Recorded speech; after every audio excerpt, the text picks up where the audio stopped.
मेरे बच्चे, एक बात से तुम्हें मैं अवगत कराना चाहता हूँ और दिखाना और उससे परिचित कराना चाहता हूँ,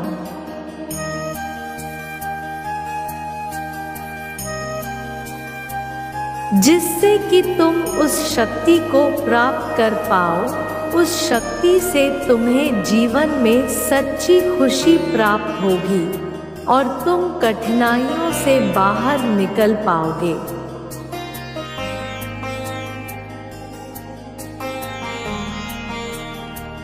मेरे बच्चे, पहले तुम्हें इस कार्य को शुरू करना होगा। पहले अपने अंतर्मन में झांक कर देखना होगा कि तुम क्या सोचते हो।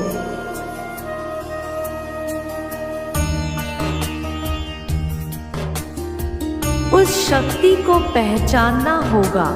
मैं चाहता हूँ कि मेरा भक्त ऊंचाइयों के शिखर को छुए, इसलिए तुम्हें उस दिव्य शक्ति का प्रकाश उज्ज्वल करने के लिए तुम एकांत में बैठकर पूर्ण विश्वास के साथ अपने मन की शक्ति को मुझ पर लगाओ।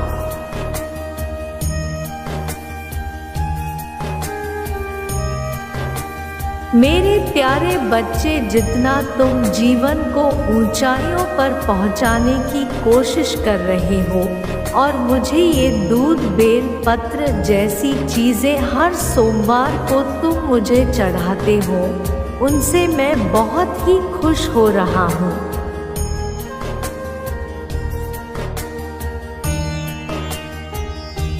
वह तुम्हारा हर सोमवार को व्रत करना, मेरे लिए भूखा रहना कठिन तपस्या से कम नहीं है।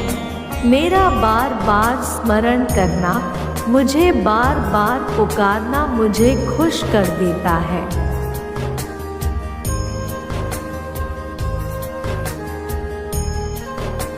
मैं तुम्हें दिखाई नहीं देता हूँ, परंतु मैं सृष्टि में विद्यमान रहता हूँ और तुम्हारी सभी प्रार्थना को सुनता हूँ।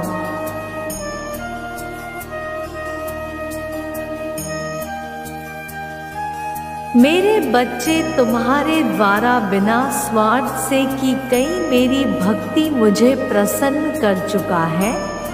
मेरे बच्चे, तुम्हारा बुरा समय समाप्त हुआ। जिसने तुम्हें रुलाया है, अब वह भी तुम्हारे लिए रोएगा। इस संसार में कर्मों का फल इंसान को अवश्य भोगना पड़ता है।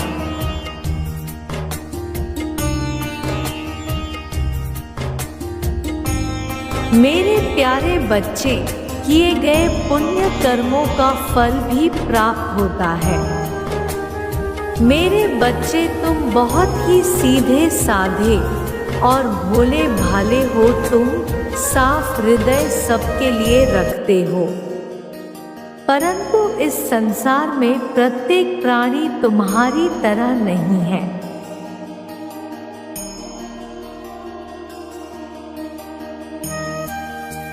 कुछ ऐसे व्यक्ति भी इस संसार में उपस्थित हैं कि वह ऊपर से आपको कुछ और दिखाई देते हैं और उनके अंदर की भावना कुछ और ही होती है। ऐसे में हम अपने बच्चे के ऊपर परेशानियां नहीं आने देंगे।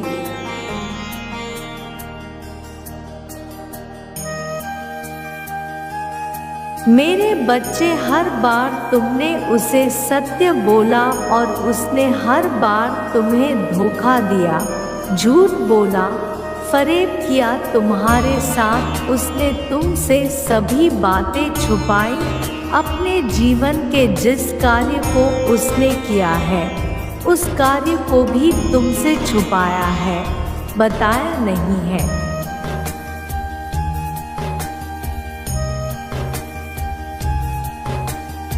तुम्हें धोखे में रखा है। तुम उन बातों से अनजान अपने कर्तव्यों का ईमानदारी से पालन कर रहे हो। उसने जो गलतियां कर दी हैं, वैसी गलतियां मेरे बच्चे तुम बिल्कुल भी मत करना।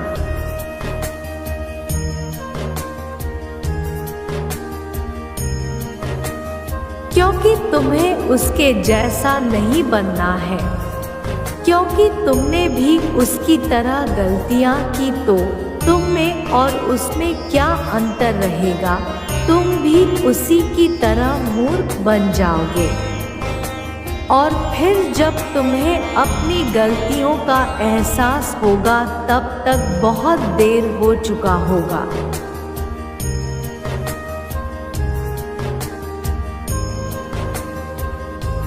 और तुम फिर अपनी गलतियों पर पछताओगे, रोने लगोगे और उन गलतियों को सुधारने की बाद में कोशिश करोगे तो तुम भी गुनाहगार बन जाओगे।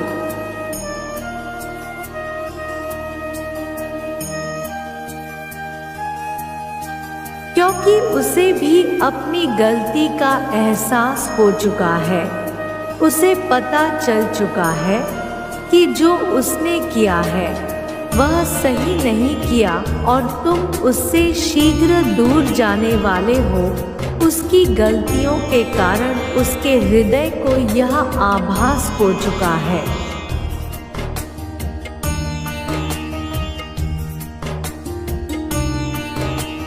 की गई गलत कार्य का फल भी गलत होता है। इसलिए वह मन ही मन पछता रहा है और तुमसे माफी मांगने की कोशिश कर रहा है।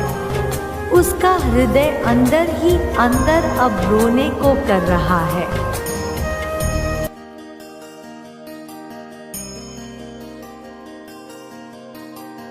उसे ऐसा लग रहा है कि वह बहुत ज्यादा रोकर अपने किए हुए कर्मों का पश्चाताप कर रहा है।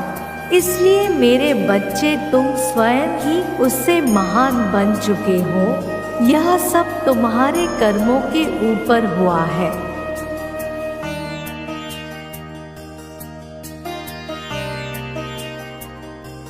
तुमने भोले भालेपन और साफ सुथरे चरित्र से कार्यों को किया है।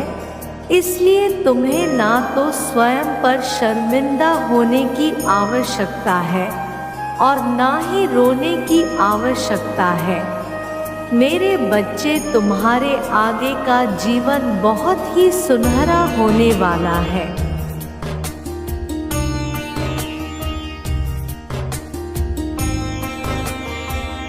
क्योंकि तुम्हारे किए हुए कर्मों का फल हम तुम्हें देने वाले हैं।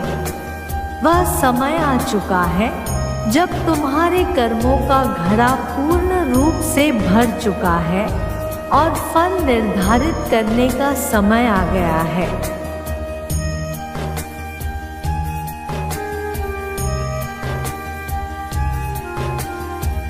इसके साथ ही हम अपनी कुंवारी बच्चियों और बच्चों को आशीर्वाद देते हैं कि तुम्हें तुम्हारे सुयोग्य वर प्राप्त होगा, जो कि तुम्हें सभी खुशियां देगा।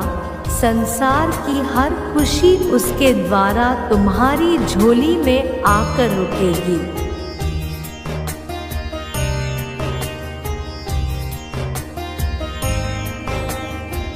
वहीं और दूसरा, सभी सुहागिन बच्चियों के लिए हमारा आशीर्वाद है। तुम्हारे पति का प्यार तुम्हें प्राप्त होगा। तुम्हारे पति पत्नी की जोड़ी में जो भी समस्या होगी उसे हम शीघ्र ही समाप्त कर देंगे।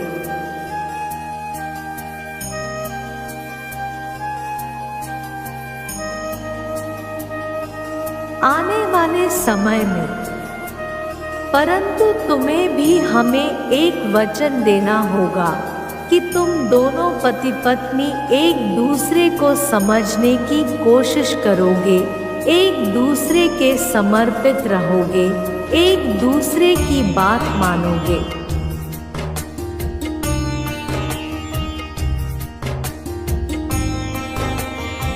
एक दूसरे से झूठ नहीं बोलोगे, धोखा नहीं दोगे। स्त्री पुरुष को ना दे धोखा और पुरुष स्त्री के साथ ईमानदारी रखे। हम तुम्हें ऊंचाइयों पर ले जाएंगे, तुम निश्चिंत रहो।